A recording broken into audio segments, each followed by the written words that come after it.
আজকে তৈরি করব মজাদার এই কদবেল মাখা। চলেন দেখি ঝটপট রেডি করে ফেলি। তো প্রথমেই আমি চলে আসলাম বেলকনিতে, আর আজকের এই মজাদার ভর্তাটি রোদ্রে বসে বেলকনিতে বানাবো।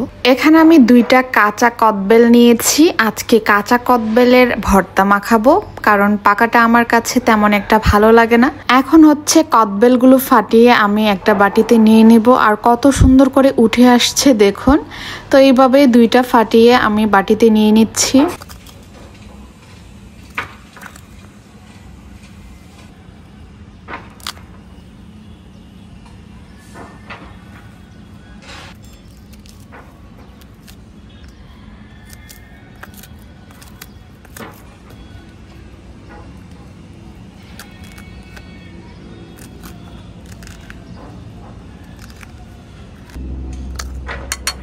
তো আমার কদবেল কিন্তু ফাটানো শেষ। এ পর্যায়ে আমি 2টো কাঁচামরিচ আর কিছু ধনিয়া পাতা নিয়েছি, এগুলোকে ভালোভাবে ধুয়ে নিয়েছি।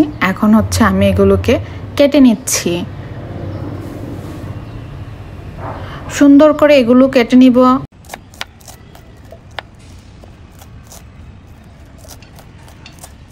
তো কাটা হয়ে গিয়েছে, এখন কিন্তু সবকিছু রেডি, জাস্ট এখন আমি মাখিয়ে নিব। তো এখানে আমি পরিমাণ মতো লবণ দিয়ে নিচ্ছি।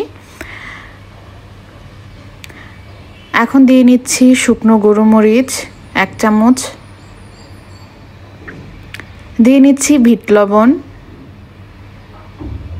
এটা স্বাদ অনুযায়ী দিবেন আপনারা। এই যে দিয়ে নিচ্ছি কাঁচামরিচ কুচি। এখন দিয়ে দিব ধনিয়া পাতা। এই পর্যায়ে সবগুলো ভালোভাবে একসাথে মিক্সড করে নিব, যাতে করে লবণ বিট লবণ এগুলো সুন্দরভাবে মাখিয়ে যায়। আর এই তো আমার রেডি হয়ে গেল কদবেল মাখা।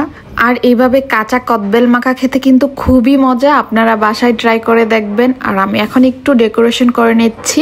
আজকের ভিডিও এই পর্যন্তই। ভিডিওটি ভালো লাগলে অবশ্যই লাইক কমেন্ট শেয়ার করবেন। আল্লাহ হাফেজ।